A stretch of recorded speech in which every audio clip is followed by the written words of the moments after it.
Hi brother and sister.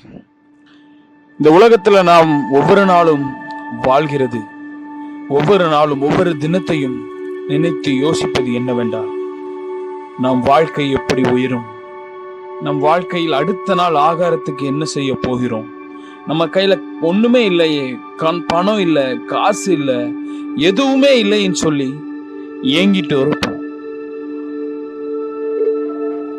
ஆனா நம் தேவன் நம்மளை ஒரு நாளும் கைவிடாதவருங்க.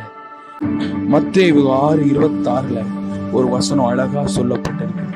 ஆகாயத்து பச்சைகளை கவனித்து பாருங்கள், அவைகள் விதைக்கிறதும் இல்லை, அறுக்கிறதும் இல்லை, களஞ்சியங்களில் சேர்த்து வைக்கிறதும் இல்லை, அவைகளையும் உங்கள் பரமபிதா பிழைப்பூட்டுகிறார்.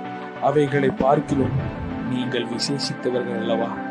நீங்கள் அந்த பறவையோட நீங்க ஸ்பெஷலுங்க. ஏசப்பாவுக்கு நீங்க விசேஷித்தவர்கள்ங்க.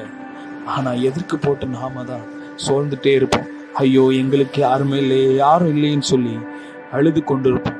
ஆனா அந்த நேரத்துல தான் ஆண்டவர் நம்மளை பிழை போட்டுகிறாருங்க, உயிர் மூச்சு தருகிறாருங்க. பிசாசு நம்மளை அடிச்சாலும் அவர் மறுபடியும் நம்மளை பாதுகாத்து உயிர் மூச்சை தந்து அழகா ஒவ்வொரு நாளும் நடத்தி செல்றாருங்க. அதாங்க நம்ம அப்பா இயேசு. வானத்துல பறக்கிற பறவைய பாருங்க, அதை அழகா போஷிச்சுட்டு இருக்காரு பாத்தீங்களா? இதே போலதாங்க அவரும் நம்ம அழகா கவனிச்சு நம்ம புள்ள யாம் புள்ளன்னு சொல்லி ஒவ்வொரு நாளும் உன்னை அழகா இந்த உலகத்துல நடத்தி கொண்டு போறாருங்க.